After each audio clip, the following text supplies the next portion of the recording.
the spring of 1834, somewhere in the rolling hills of central Virginia, a discovery was made that would forever change how we understand the depths of human evil.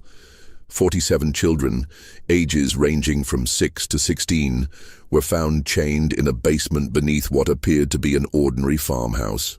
The children bore no resemblance to each other, spoke different languages, and when questioned, could only whisper one name through their tears: Mother Sullivan.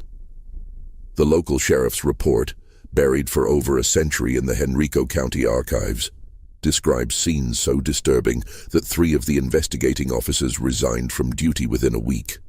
What makes this case truly haunting isn't just the horror of what was found, but the chilling realization that Constance Sullivan had been operating her twisted enterprise for over 2 decades without detection.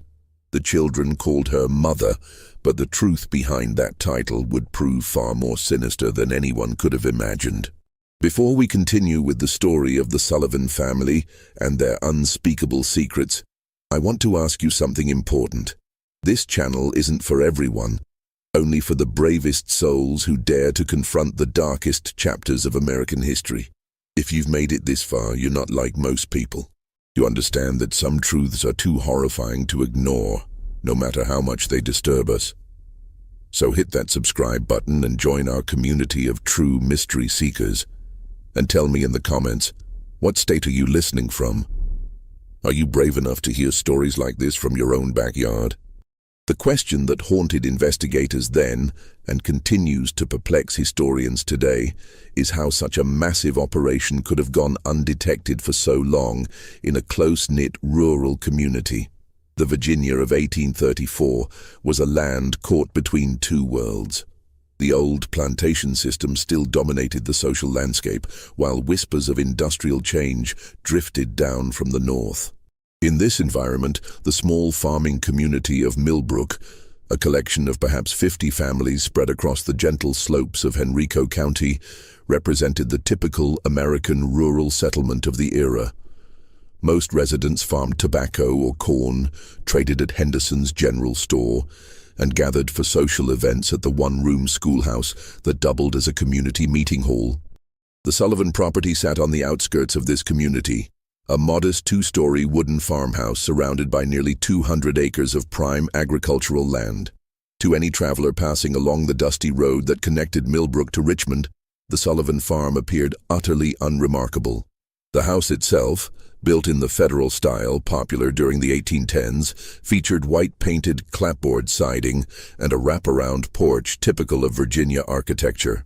A red barn stood 60 yards behind the house, with a chicken coop and smokehouse completing the typical farmstead layout. What made the Sullivan property unique wasn't visible from the road.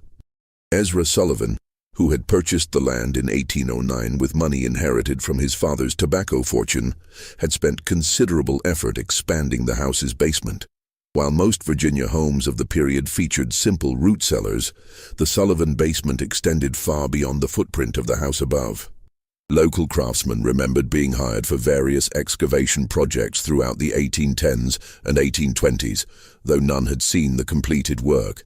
Ezra paid well and in cash, asking only that the workers focus on their assigned sections rather than the overall project. Constance Sullivan, Ezra's wife, had arrived in Millbrook in 1811 as a bride of 22. Neighbors remembered her as a handsome woman with dark hair and an unusually soft voice. She dressed simply but neatly, attended the Methodist church services when health permitted, and maintained a reputation for charitable works. When approached about contributing to community causes, Constance would inevitably explain that she and Ezra were already caring for several orphaned children from her family back in Pennsylvania. The arrangement, she explained, was temporary, just until suitable permanent homes could be found. This explanation satisfied the community's curiosity about the occasional glimpses of children around the Sullivan property. Mrs. Henderson at the general store would sometimes see a young face peering from the Sullivan wagon when Constance came to town for supplies. The children never spoke, but Constance would explain that they were shy, traumatized by the loss of their parents, and needed time to adjust to their new circumstances. The community, familiar with the tragedy of orphaned children in an era of high mortality rates, accepted these explanations without question. Thomas Henderson, who ran the general store, later recalled that Constance Sullivan was one of his most reliable customers. Every 2 weeks, she would arrive with a detailed list and enough cash to purchase substantial quantities of basic foodstuffs: flour, cornmeal, salt pork, molasses, and other staples. The quantities seemed large for a childless couple, but when Thomas mentioned this, Constance would remind him about the orphaned children. She also purchased unusual amounts of basic medicines, explaining that children from poor circumstances often arrived with various ailments that required treatment. The Sullivan farm operated on a schedule that puzzled some neighbors. While most farming families rose with the sun and worked until dusk, activity at the Sullivan property often continued well into the evening. Lights could be seen in the farmhouse windows at unusual hours, and the sound of hammering or construction work sometimes echoed across the fields during the night. When asked about these activities, Ezra would explain that he was making improvements to accommodate the growing number of children in their care. Dr. Marcus Whitfield, the traveling physician who served the Millbrook area, remembered being called to the Sullivan farm on several occasions during the 1820s and early 1830s. Each time he was told that one of the orphaned children had fallen ill and needed medical attention. However, Dr. Whitfield was never permitted to examine the children directly. Instead, Constance would describe the symptoms and request specific medications. When the doctor insisted on seeing his patients, Constance would explain that the children were too frightened of strangers, too traumatized by their experiences to allow examination by unfamiliar men. The deception was so complete that even the local pastor, Reverend Samuel Matthews, believed in the Sullivan family's charitable work. During his occasional visits to the farm, Reverend Matthews would praise Constance and Ezra for their Christian compassion in caring for so many unfortunate children. He offered to help find permanent homes for the orphans, but Constance would always explain that she was already in correspondence with relatives in Pennsylvania who would eventually take the children. The process, she assured him, simply required patience and careful arrangement. What none of the community members realized was that Constance Sullivan had been perfecting her deception for over 2 decades. The orphaned children were not temporary residents awaiting placement with loving families. They were prisoners, purchased, kidnapped, or lured from their families across multiple states, held in conditions that would make hardened criminals weep with horror. The discovery that would expose the Sullivan family's horrific secrets began with a series of seemingly unrelated incidents in the early months of 1834. February had been unusually harsh, with temperatures dropping well below freezing for weeks at a time. The bitter cold that gripped Virginia that winter would prove to be both a blessing and a curse for the 47 children trapped beneath the Sullivan farmhouse. On February 23, 1834, a traveling merchant named Jacob Stern was making his way from Richmond to Charlottesville when a violent snowstorm forced him to seek shelter. The Sullivan farm, being the closest building visible from the road, seemed like a natural choice for emergency accommodation. Ezra Sullivan, despite his obvious reluctance, could hardly refuse hospitality to a stranded traveler during such dangerous weather. Stern later described the evening as uncomfortably tense. Constance Sullivan served a simple meal of cornbread and salt pork, but conversation was stilted and awkward. The Sullivans seemed nervous, constantly exchanging glances and starting at every sound. When Stern asked about the children he had been told lived on the farm, Constance explained that they were all sleeping and mustn't be disturbed. The children, she said, had been ill with fever and needed their rest. What disturbed Stern most was the sound. Throughout the night, as he lay on a makeshift bed in the Sullivan parlor, he could hear what sounded like muffled crying coming from beneath the floor. When he mentioned this to Ezra the next morning, Sullivan claimed it was probably just wind whistling through gaps in the foundation. The sound was common in old houses, especially during cold weather. Stern accepted this explanation, but something about the Sullivans' manner continued to trouble him. The second incident occurred 3 weeks later on March 15th. Mary Catherine Flynn, a young Irish immigrant traveling with her family to seek work in the tobacco fields around Richmond, became separated from their group during a river crossing. Exhausted and frightened, she made her way to the Sullivan farm as darkness fell. Constance Sullivan took her in, offering food and shelter for the night. Mary Catherine was never seen alive again. When her family reported her missing to the sheriff in Richmond, they described their last known location and the direction Mary Catherine had been heading. A search party was organized, but the vast expanses of Virginia wilderness made finding a single missing person nearly impossible. The search was called off after a week, and Mary Catherine Flynn was presumed to have died of exposure or been killed by wild animals. The final incident that would lead to the discovery occurred on April 2, 1834. A local farmer named William Hutchinson was hunting rabbits in the woods that bordered the Sullivan property when he heard something that stopped him cold. From somewhere near the Sullivan farmhouse came the sound of children screaming. Not the ordinary cries of youngsters at play, but raw, desperate shrieks of pure terror. Hutchinson crept closer to investigate, hiding behind a stand of oak trees about 50 yards from the Sullivan house. For nearly an hour, he watched and listened.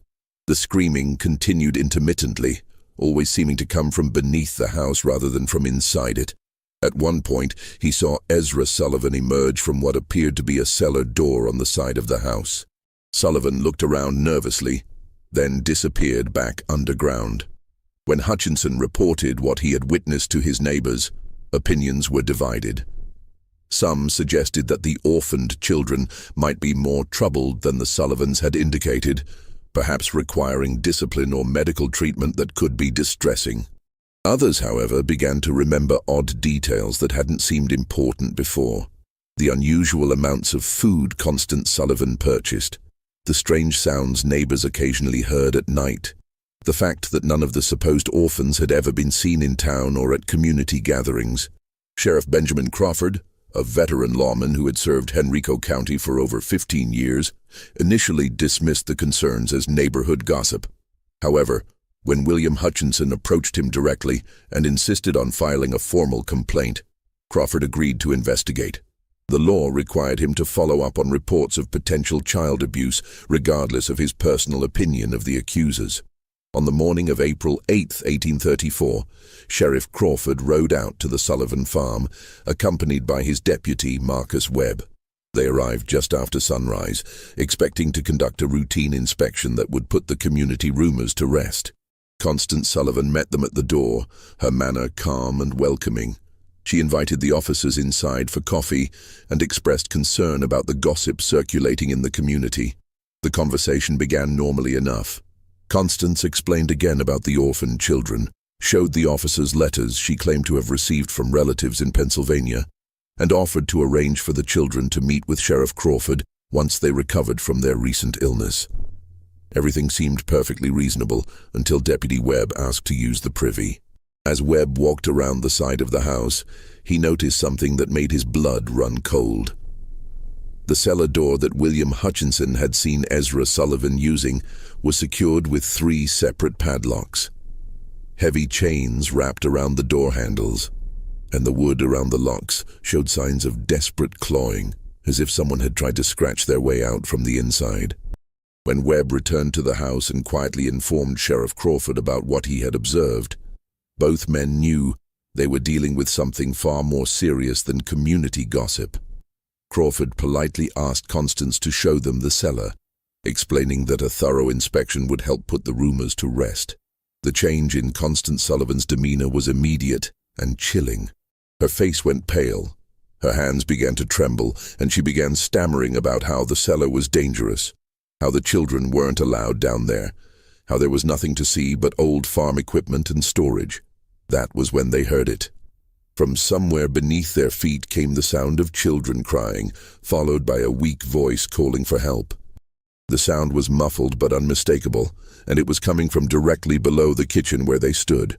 The immediate aftermath of that first discovery would haunt Sheriff Crawford for the rest of his life. When he and Deputy Webb forced open the cellar door, the stench that rose from the darkness below was overwhelming. A mixture of human waste, unwashed bodies, and something else that Crawford later described as the smell of despair itself. The basement that Ezra Sullivan had spent over 2 decades constructing was a masterpiece of calculated cruelty. The main chamber stretched far beyond the footprint of the house above, extending into the earth like an underground warren. Stone walls, carefully mortared and designed to muffle sound, created a series of interconnected rooms. The largest chamber, directly beneath the kitchen, housed most of the children. They were chained to iron rings embedded in the stone walls, each child secured by shackles around their ankles. The chains were long enough to allow movement within a small area, but prevented any possibility of escape. The children ranged in age from approximately 6 to 16 years old. They were emaciated, their clothes reduced to rags, their bodies bearing the marks of prolonged neglect and abuse. Many showed signs of illness, fever, respiratory problems, and skin conditions that came from living in the damp, unventilated underground space. What struck both officers most forcefully was the silence. After the initial cries for help, the children said nothing. They simply stared at the newcomers with eyes that held no hope, no expectation of rescue. Deputy Webb, a father of 4, had to leave the basement twice to vomit. Sheriff Crawford, despite his years of law enforcement experience, found himself unable to process the full scope of what he was seeing. The methodical nature of the imprisonment, the evidence of long-term planning, the sheer number of victims, it was beyond anything in his experience or imagination. In the smaller chambers, Crawford and Webb found evidence of the Sullivan system of control. One room contained stocks and restraining devices for punishment. Another held what appeared to be a primitive medical area where the children were treated for injuries and illnesses, not out of compassion, but to keep them alive and functional. A third room contained detailed records that would prove crucial to the investigation. Names, ages, dates of arrival, and notes about each child's condition and behavior. The records revealed the scope of the Sullivan operation. Children had been arriving at the farm regularly since 1812, shortly after Constance Sullivan came to Millbrook. The sources varied. Some were orphans purchased from overwhelmed poorhouses. Others were runaways lured by promises of food and shelter, and still others appeared to have been simply kidnapped from their families. The record showed that over the years, more than 90 children had passed through the Sullivan basement. The obvious question, what had happened to the others, was answered in the most horrifying way possible. In a separate chamber, reached through a narrow passage that required crawling. Crawford and Webb found the remains of at least 36 children. Some appeared to have died from illness or malnutrition. Others showed signs of violence. All had been buried in shallow graves beneath the basement floor, their bodies covered with lime to control odor and decay. The investigation that followed the initial discovery would continue for months, as authorities struggled to understand how such a massive criminal enterprise had operated undetected for over 2 decades. The answer lay in Constance Sullivan's genius for deception and her understanding of human psychology. She had created a persona that was almost perfectly designed to avoid suspicion in a rural 1830s community. The character of the charitable woman caring for orphaned children appealed to the community's Christian values while explaining away any unusual aspects of the Sullivan household. The story of traumatized children who were too frightened to interact with strangers provided a ready excuse for why the supposed orphans were never seen in public.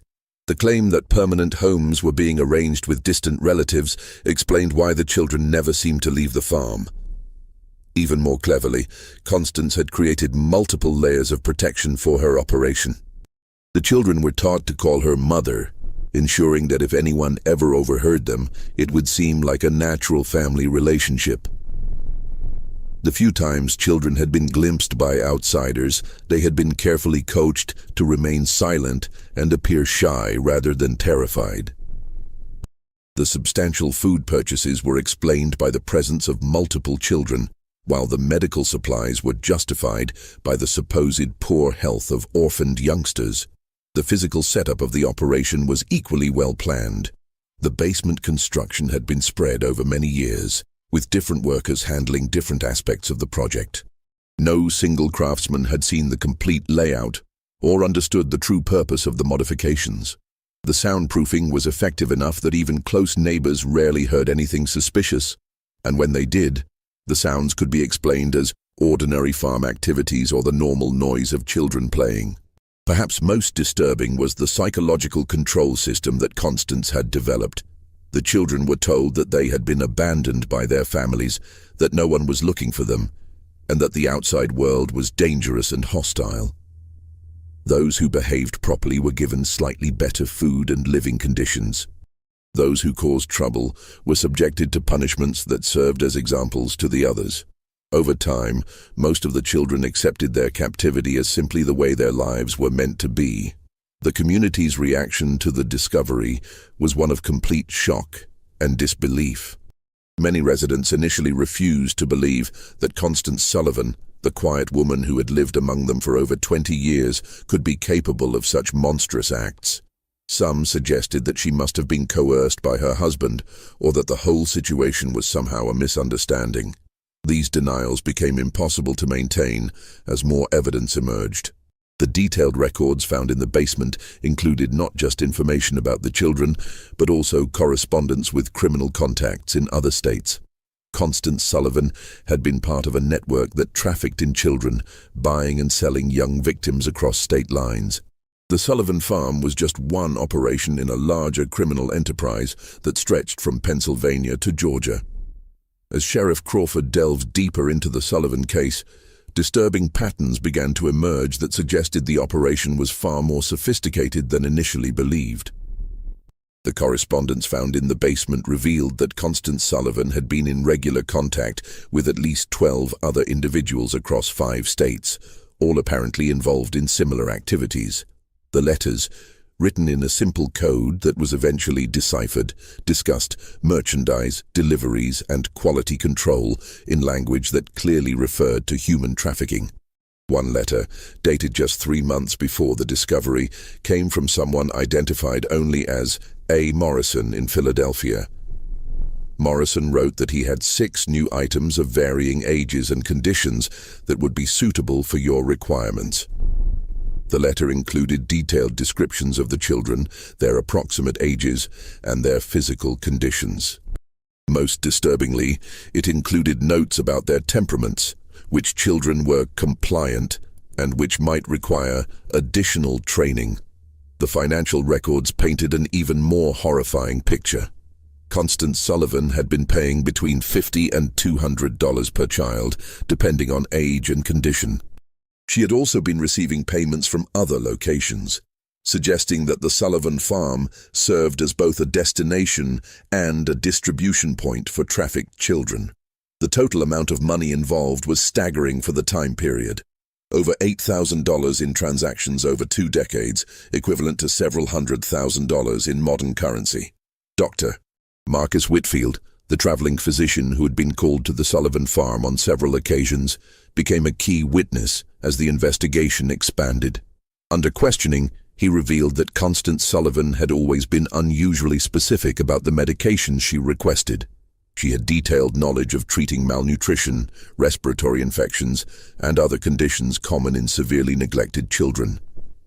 She had also asked for sedatives and other drugs that could be used to control difficult prisoners. The doctor's testimony led to another chilling realization. Constance Sullivan had been systematically studying how to keep large numbers of children alive under conditions of extreme deprivation. The medical supplies she purchased, the questions she asked, even the layout of the basement, everything was designed to maximize the survival rate of her prisoners while minimizing the resources required to maintain them. Local businessman Thomas Henderson provided additional pieces of the puzzle. A review of his sales record showed that Constance Sullivan had been purchasing increasing quantities of basic supplies over the years. What appeared to be the growing needs of a charitable household was actually evidence of an expanding criminal operation. Henderson also remembered specific requests for items that seemed unusual at the time: extra blankets, large quantities of children's clothing, and bulk purchases of simple medicines. The investigation also revealed the role of Ezra Sullivan in the operation. While Constance appeared to be the mastermind, Ezra was responsible for the physical maintenance of the prison and the handling of the children. Several of the surviving victims, when they were finally able to speak, described him as the enforcer who carried out punishments and maintained discipline. His construction work on the basement hadn't been just expansion. It had been constant refinement of a system designed to hold human beings in captivity. The most disturbing revelation came from analyzing the records of children who had disappeared from the Sullivan farm over the years. The ledgers showed that some children had been transferred to other locations, suggesting a network of buyers and sellers across multiple states. Others had been marked as unsuitable or problematic, entries that corresponded with the remains found in the basement burial chamber. The scope of the investigation expanded as authorities in other states began examining their own unsolved disappearances. Missing children reports from Pennsylvania, Maryland, North Carolina, and South Carolina showed disturbing similarities. Many of the missing children fit the profile of those found at the Sullivan farm: poor, orphaned, or from families that were unlikely to have resources to search for them extensively. Federal marshals were called in to coordinate the multi-state investigation. This was unprecedented for the time period, as most law enforcement was strictly local. The Sullivan case represented one of the first major criminal investigations to cross state lines and involve federal authorities. The legal implications were complicated by the fact that many of the crimes had occurred in different jurisdictions under different laws. As weeks passed, more survivors began to tell their stories. The accounts were remarkably consistent, describing years of imprisonment, systematic abuse, and psychological manipulation. The children described how new arrivals were broken in, subjected to isolation, punishment, and indoctrination until they accepted their fate. They spoke of a complex hierarchy among the prisoners, with older children given minor privileges in exchange for helping to control younger ones. The survivors also revealed the extent of Constance Sullivan's psychological manipulation. She had convinced many of the children that they were worthless, that their families had sold them or abandoned them, and that they deserved their treatment. Some of the older children, who had been imprisoned for years, initially resisted rescue efforts because they had been conditioned to believe that the outside world was even more dangerous than their captivity. The investigation uncovered evidence of Sullivan's methods for acquiring victims. She had developed relationships with corrupt officials at poorhouses and orphanages who would provide children in exchange for payments. She had also cultivated contacts among criminal elements in major cities who could identify vulnerable children, runaways, street orphans, and others who wouldn't be missed immediately. Perhaps most chillingly, the records showed that the Sullivan operation had been expanding in recent years. The number of children being held had increased, and there were plans in the correspondence for establishing similar facilities in other locations. The discovery at the Sullivan farm had apparently interrupted a criminal enterprise that was on the verge of becoming a much larger operation. The breakthrough that would lead to the complete exposure of the Sullivan network came from an unexpected source. Among the surviving children was a girl named Rebecca, approximately 14 years old, who had been held longer than any of the others. Unlike the other children who had been broken by their ordeal, Rebecca had maintained a spark of defiance and an extraordinary memory for details. Rebecca had been kidnapped from her family's farm in Pennsylvania in 1829 when she was just 9 years old. She remembered everything about her capture: how a woman claiming to be a distant relative had arrived at their farm, how she had been lured away with promises of sweets and a ride to town, how she had awakened chained in the Sullivan basement. More importantly, she remembered every conversation she had overheard between Constance Sullivan and the various visitors who had come to the farm over the years. Rebecca's testimony revealed that the Sullivan operation was just one part of a much larger network. She had heard Constance discussing other farms, other locations where children were being held.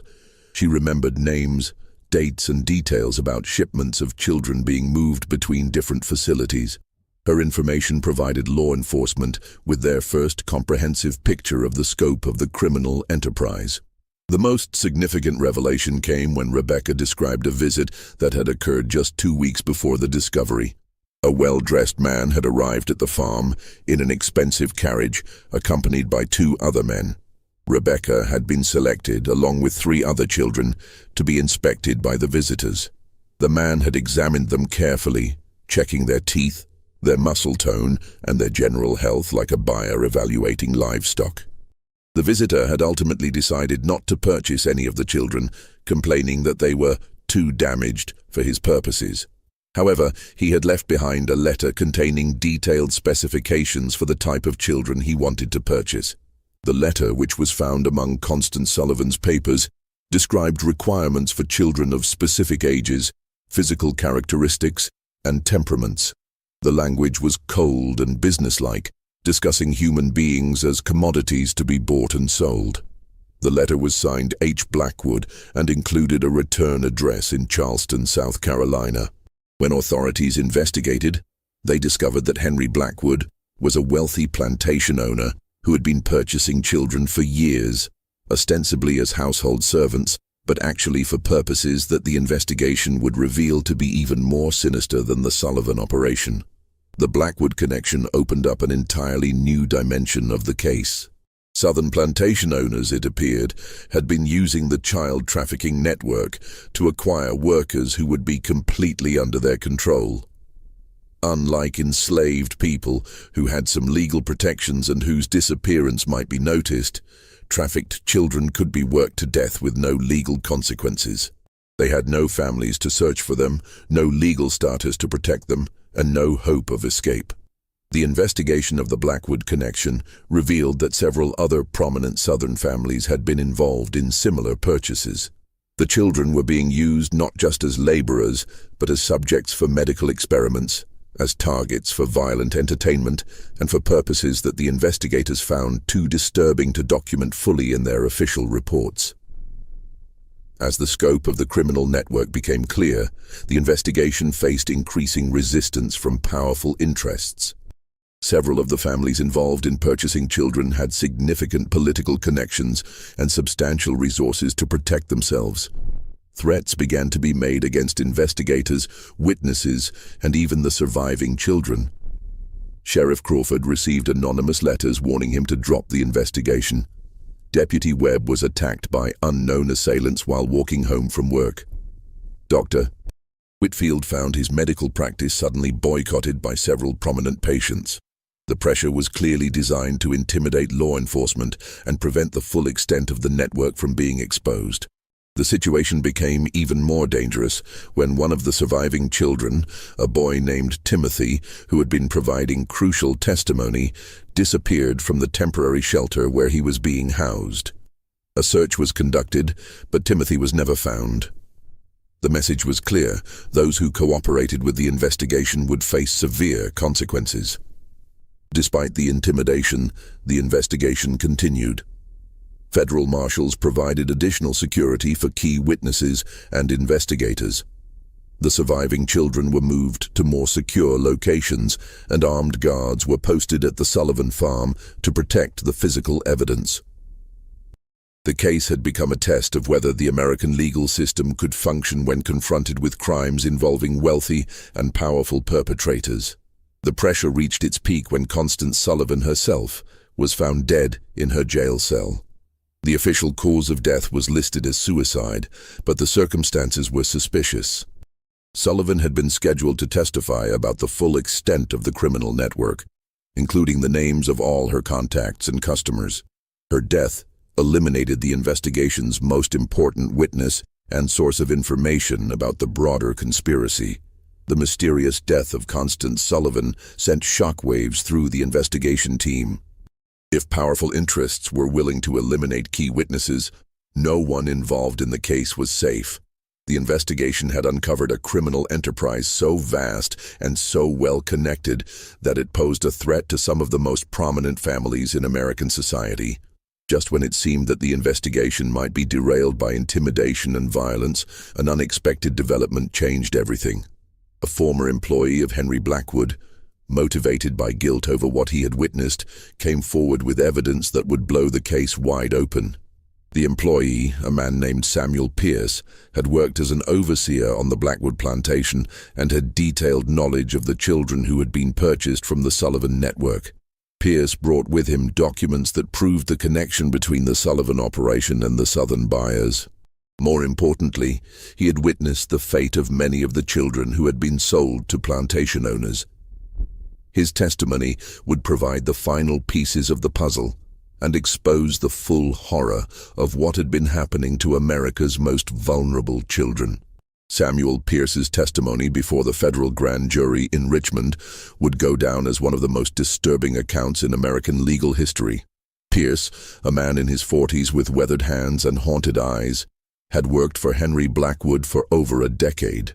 What he had seen on the Blackwood plantation and what he revealed about the fate of the Sullivan children shocked even the seasoned investigators who had thought they understood the scope of the criminal enterprise.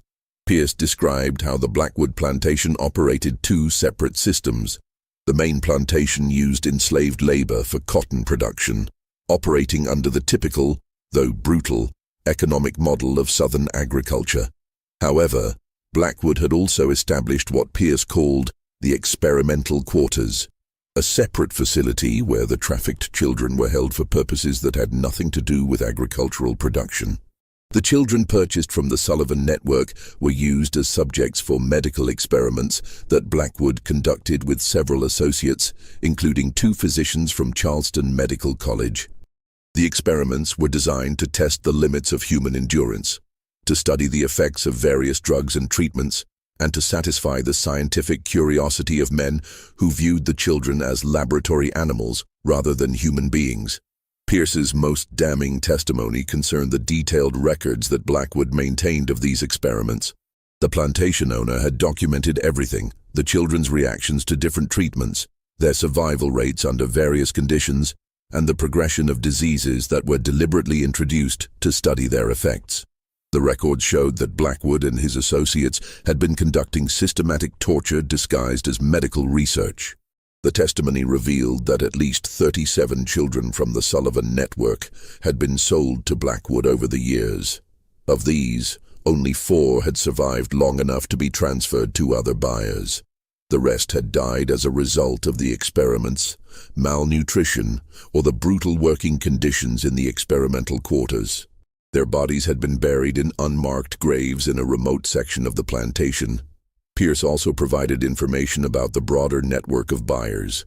He had been present at meetings where Blackwood discussed purchases with other plantation owners, wealthy businessmen, and even some politicians. The conversations he overheard revealed that the trafficking network extended far beyond what investigators had imagined. Children were being bought and sold across the entire country, with different buyers having different requirements and purposes. The most shocking revelation came when Pierce described a gathering he had witnessed in the fall of 1833. Blackwood had hosted what he called a demonstration for potential buyers from across the South. The event was designed to showcase the quality of the children available through the network and to demonstrate the various uses to which they could be put. Pierce's description of this gathering was so disturbing that several members of the grand jury had to leave the room.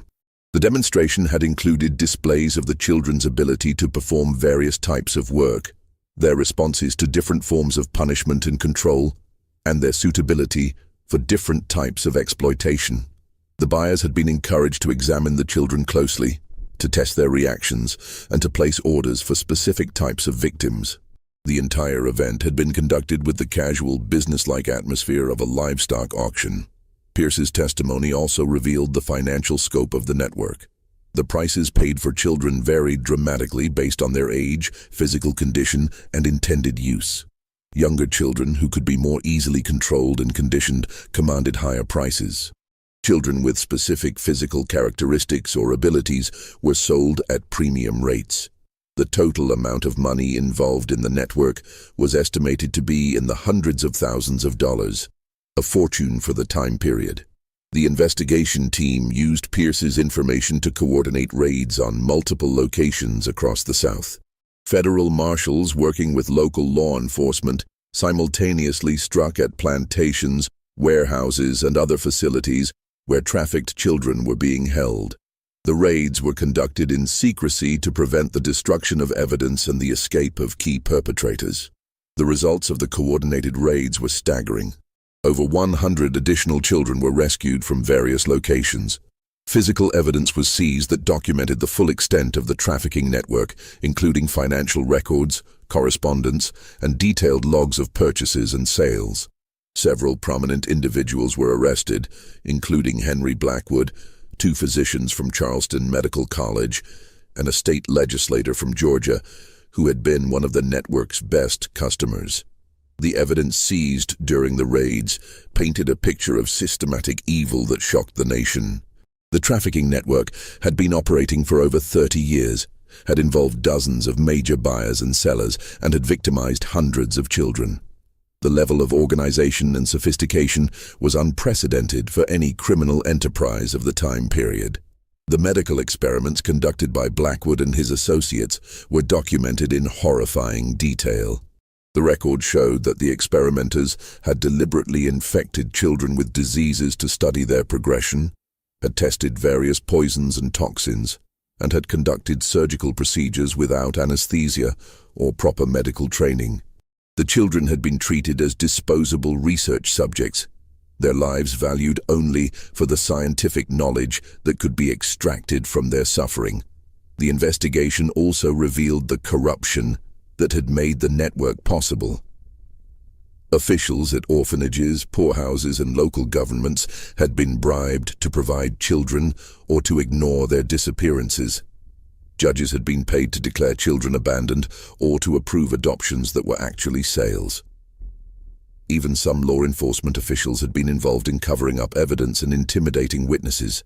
The legal proceedings that followed would drag on for years, as prosecutors struggled to bring justice to victims of crimes that had occurred across multiple states and jurisdictions.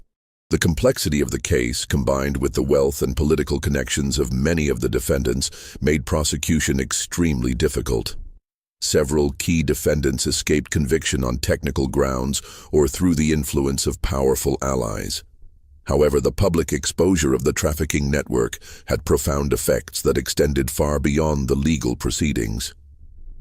The Sullivan case became a catalyst for the first federal legislation addressing child trafficking and abuse. It led to reforms in the oversight of orphanages and poorhouses, and to the establishment of new legal protections for vulnerable children. The final resolution of the Sullivan case would take nearly 5 years to complete, but its impact on American society was immediate and profound. The public reaction to the revelations was one of horrified fascination mixed with a determination to prevent such atrocities from happening again. Newspapers across the country covered the story in unprecedented detail, with many publications dedicating entire issues to the investigation's findings. The surviving children faced a long and difficult path to recovery. Most had been held for years and had no memory of life before their captivity. The 47 children rescued from the Sullivan basement required extensive medical treatment, psychological care, and patient work to help them readjust to normal human interaction. Many never fully recovered from their ordeal, carrying physical and emotional scars for the rest of their lives. Rebecca, the 14-year-old girl whose testimony had been crucial to exposing the broader network, became something of a celebrity as news of her courage spread. However, the attention proved overwhelming for someone who had endured such trauma. She was eventually placed with a Quaker family in Pennsylvania who provided the quiet, supportive environment she needed to heal. Rebecca lived to be 73 years old, eventually marrying and raising a family of her own, but she never spoke publicly about her experiences again after the trial testimony. The legal proceedings revealed the full extent of the corruption that had enabled the trafficking network. Ezra Sullivan, who had been captured during the initial raid, was convicted on multiple charges of kidnapping, imprisonment, and murder. He was executed by hanging in Richmond on November 15, 1836, before a crowd of over 3,000 people. His last words, according to witnesses, were a confession that he had followed the devil's path and a plea for forgiveness from the children he had helped to torture. Henry Blackwood's trial became a sensation that exposed the dark underbelly of Southern plantation society. The medical records seized from his plantation provided evidence of systematic torture and murder that shocked even hardened observers. Blackwood was convicted of multiple murders and sentenced to death, but his execution was delayed for years by appeals and political maneuvering. He eventually died in prison in 1841, reportedly of a heart attack, though some suspected he had been poisoned by associates who feared he might reveal additional secrets. The two physicians from Charleston Medical College who had participated in the experiments were expelled from the medical profession and sentenced to long prison terms. Their cases led to new regulations governing medical research and the treatment of human subjects. The medical college itself faced a scandal that nearly resulted in its closure, as investigators revealed that several other faculty members had knowledge of the illegal experiments but had failed to report them. The investigation's most frustrating aspect was the number of powerful individuals who escaped justice despite clear evidence of their involvement. Several wealthy plantation owners fled to Europe before they could be arrested. Others used their political connections to avoid prosecution or to receive minimal sentences that didn't reflect the severity of their crimes. A state legislator from Georgia who had been one of the network's major customers was censured by his legislature but never faced criminal charges. The financial investigation revealed that the trafficking network had generated enormous profits for its organizers. Constance Sullivan alone had accumulated over $12,000 in profits over her 20-year operation, a sum equivalent to several $100,000 in modern currency. Much of this money was never recovered, as it had been invested in legitimate businesses or hidden in accounts that investigators couldn't trace. The Sullivan farm itself became a symbol of the horrors that had been uncovered. The property was seized by the government and eventually sold at auction, but no one wanted to live in a place associated with such evil. The house was demolished in 1845, and the basement was filled with concrete and sealed permanently. A small cemetery was established on the site to memorialize the children who had died there, though most of their names were never known. The case led to significant reforms in child welfare and protection. Virginia passed the first comprehensive child protection laws in American history, establishing government oversight of orphanages and requiring background checks for anyone seeking to adopt or care for large numbers of children. Other states quickly followed with similar legislation, creating the foundation for modern child welfare systems. The federal government also responded with new laws addressing interstate crimes and human trafficking.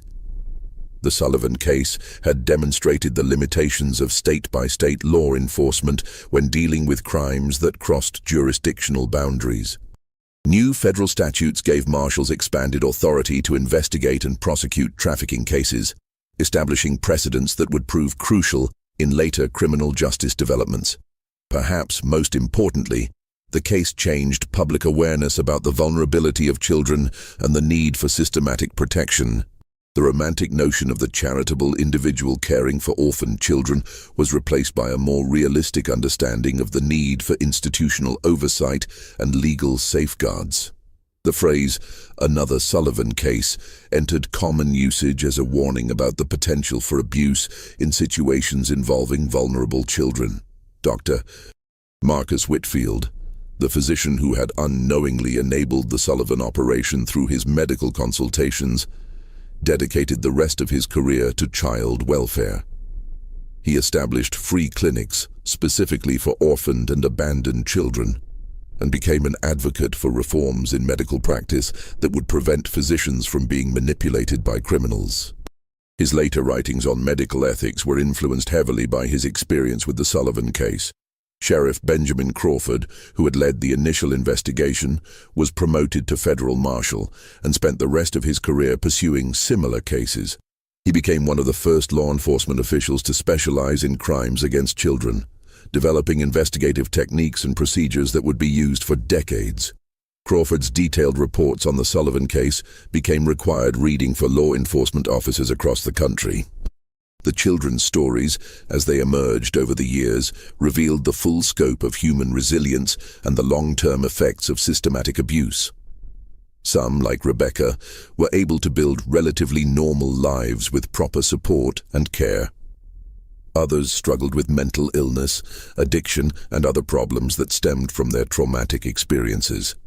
A few never recovered at all, dying young from complications related to their years of imprisonment and abuse. The network's correspondence, which had been preserved as evidence, provided investigators with information that led to additional cases for years after the initial discovery. Letters found in the Sullivan basement contained references to other operations, other victims, and other perpetrators. Some of these leads resulted in successful prosecutions, while others led to dead ends or situations where too much time had passed to gather sufficient evidence.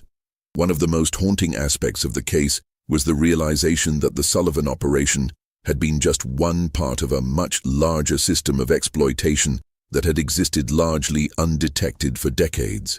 The investigation revealed that similar networks had operated in other parts of the country, that children had been bought and sold like commodities throughout American history, and that the legal and social systems had been inadequate to protect the most vulnerable members of society. The case also highlighted the role of community responsibility in preventing such atrocities. The residents of Millbrook, who had lived for 20 years next to one of the most horrific crime scenes in American history, struggled with guilt and self-examination. How had they failed to see what was happening? What signs had they missed or ignored? Could they have prevented the suffering if they had been more vigilant or suspicious? These questions led to broader discussions about the obligation of communities to watch out for their most vulnerable members. The Sullivan case became a cautionary tale about the dangers of accepting explanations without investigation, of respecting privacy when that respect enabled abuse, and of assuming that respectable appearances guaranteed moral behavior. The legacy of the Sullivan case extended far beyond the immediate legal and social reforms it inspired. The detailed documentation of the investigation, including the correspondence, financial records, and testimony, became an invaluable resource for understanding the history of crime and exploitation in America. Historians, criminologists, and social reformers would study the case for generations, using it to understand how systematic evil could flourish in apparently normal communities. In the end, the Sullivan family's reign of terror was brought to an end not by sophisticated police work or advanced investigative techniques, but by the simple courage of ordinary people who refused to ignore obvious signs of trouble. William Hutchinson's decision to report what he had heard, Sheriff Crawford's willingness to take community concerns seriously, and Rebecca's determination to testify despite her trauma. These individual acts of moral courage were what ultimately exposed one of the most horrific criminal enterprises in American history. The basement, where 47 children were found chained, has been sealed for over a century, but the echoes of their suffering continue to remind us of the importance of vigilance, courage, and compassion in protecting those who cannot protect themselves. The Sullivan case stands as both a testament to human evil and a reminder of the power of individual conscience to overcome even the most entrenched systems of exploitation and abuse. If this story has given you chills, you understand why these dark chapters of American history must never be forgotten. Just when we thought we'd seen it all, the horror in places like the Sullivan farm intensifies our understanding of how evil can hide behind respectable facades. If this story is giving you chills, share this video with a friend who loves dark mysteries. Hit that like button to support our content, and don't forget to subscribe to never miss stories like this. Let's discover together what other secrets lie buried in America's past. This mystery shows us that evil often wears the mask of respectability, and that the most horrific crimes can be committed by those who appear most normal to their communities. What do you think of this story? Do you believe everything was revealed, or are there still secrets buried in the Virginia hills? Leave your comment below. If you enjoyed this tale and want more horror stories like this, subscribe, hit the notification bell, and share with someone who loves mysteries. The darkness of American history has many more secrets to reveal, and we'll be here to uncover them all. See you in the next video.